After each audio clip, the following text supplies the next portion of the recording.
Hello everybody, Beth's Golden here today with you with this box. It looks pretty simple on the outside, right?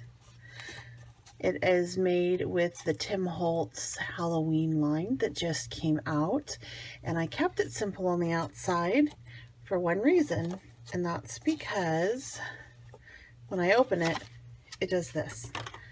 So I'm going to show you today how to make this collapsing box, or sometimes you'll see these done with waterfall flaps, have pictures and stuff. That's really great, but for this I just wanted it to be kind of eerie and spooky. So I'm going to show you how to make this little box. It's really easy, and you only need 12 by 12 sheet of scrapbooking paper and a 6 by 6 pattern paper for the lid, and you can make it. So I'm going to show you what I did to do it. First thing I did was I took these little cute, sweet, innocent faces and I corrupt them by spraying them with black to make them spooky. These are by Lisa Kettle Designs. You can find her on Etsy. And yeah, and then I just kind of tap their little faces off because I want them just, a little bit spooky. Then I'm going to set them aside to dry as I get the rest done. So I need a scoreboard and a 12 by 12 sheet of paper, and we're going to score it at the 4 and the 8. We're going to rotate it, and we're going to do that one more time on the 4 and the 8. Now from here, we're going to cut off these corner pieces. So now I'm left with the base of my box, which is simply just going to be folded up like so. And we're going to put the lid on it. Okay, so that's the base of my box for now. So for my lid, I have selected this sheet of paper, which is an 8 by 8, so I need to cut it down to a 6 by 6. I've selected this sheet of paper from the Tim Holtz Halloween line. All right, so I'm going to cut it down to 6 by 6.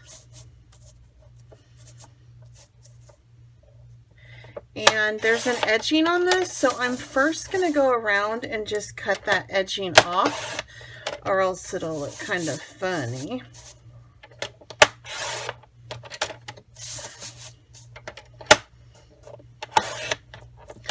All right, so from here, I can take it on down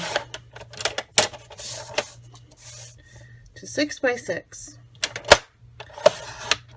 So this is going to be a 4 by 4 box. So what I need to do from here is I need to score this on the 3/4 line.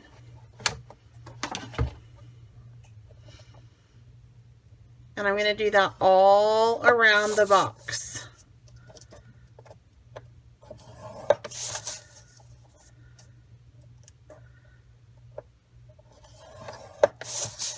Now, it's not going to be exactly 4 inches because I need there to be some room. It's exactly 4 inches. The edges of my box will not fit into the lid, and we don't want that. Then from here, I'm going to fold. I like to fold it down just so I can have a better idea of where to cut. Kind of helps me see those crease lines better.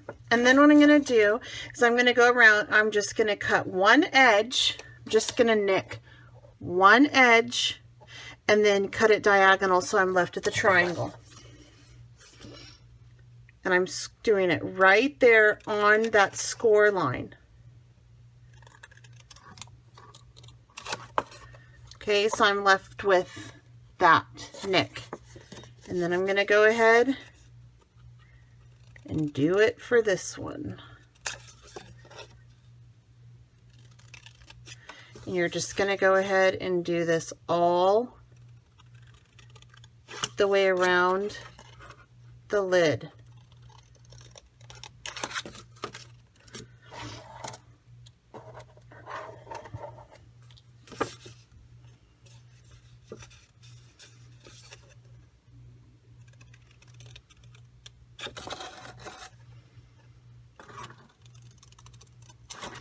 All right, so I'm going to start to assemble my lid.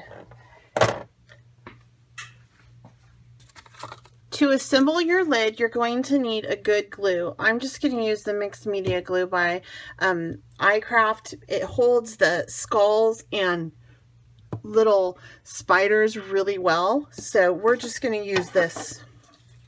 And all you're going to do is you're going to take that tab and you're going to glue it to the inside of the lid all the way around.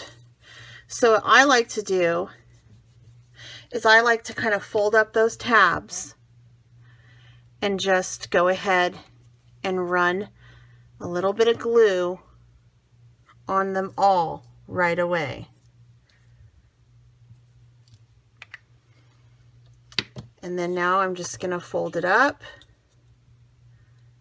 and hold it for a little bit to make sure that it gets on there nice and good.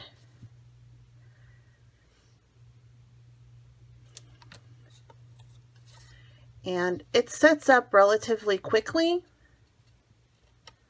which is what I need. It's not dry, so I wouldn't go and throw this on the box yet. We're going to let it dry fully, but it sets up nice enough so I don't have to hold it for very long, which is what I want.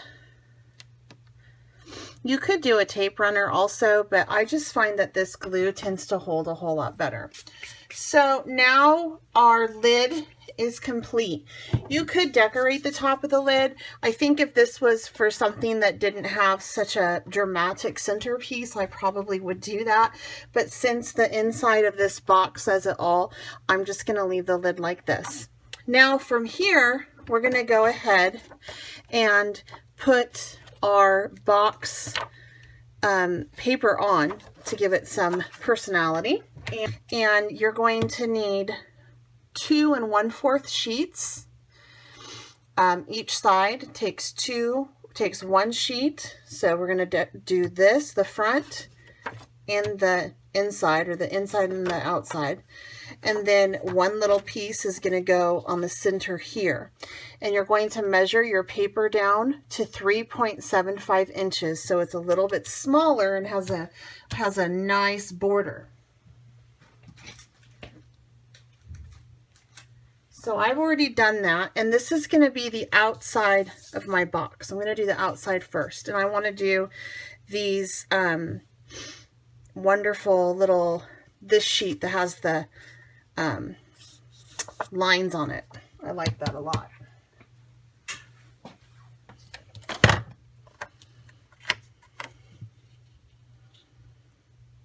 Okay, now we're going to do the inside of the box.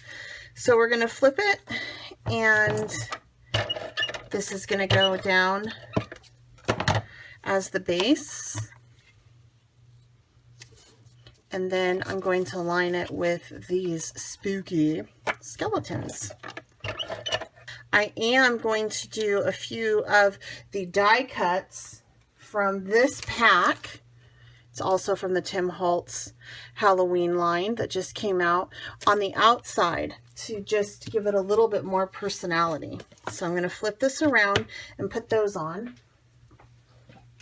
And again, I'm making sure that when I'm putting them on upside down to me, so that I know that when the box is completely intact, it's upright to the viewer.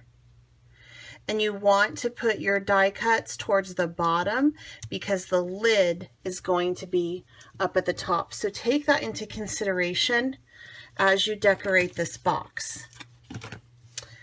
And also make sure you pop out your little glippy arts.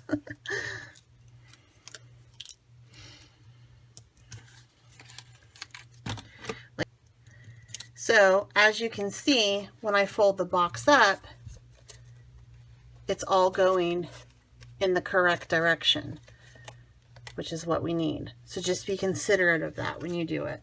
All right, I like this to be the front of my box just because I like the skeleton and it has skeletons inside. So what we're going to do now is we're going to build the inside of our box. And how we're going to do that is I purchased my items from Joann's today. The skulls I did, excuse me, for 50% off. So I got a bag of skulls, you know, for $5. So that's pretty cool. And it also came with encompassed with like little circle skulls up here, which were freaking awesome. But I think I used all but one on my other one. So I'm going to make this a little bit different. I am going to pull in my little heads from Lisa Kettle Designs that I corrupted. And I found these glitter spiders over at Walmart. So I thought these would be cool on projects. So let me pull a few of these out. I might make the center of this just a little bit different than I did the other one. And then I'm going to let my son pick which one he likes the best. So I might just sit here and build this. And I don't think I'm going to have a need for that one. But what I can do is I can put it on the top of the box. So why don't we do that?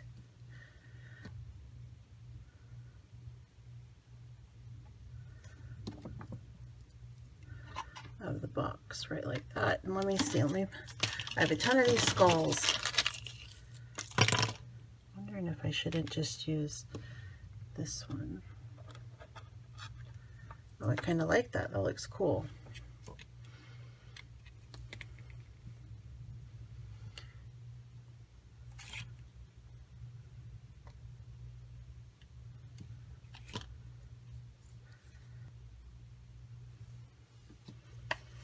Box is done. It's wet though, so it's gonna have to dry, but it all holds together. And when I lift it, there it is. It totally falls.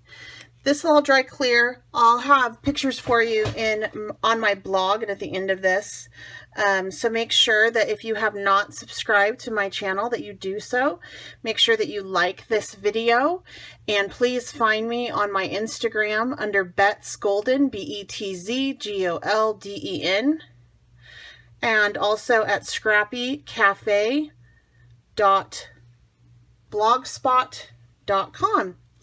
All right, guys, hope you enjoy the tutorial. It's super duper easy. Until next time, bye.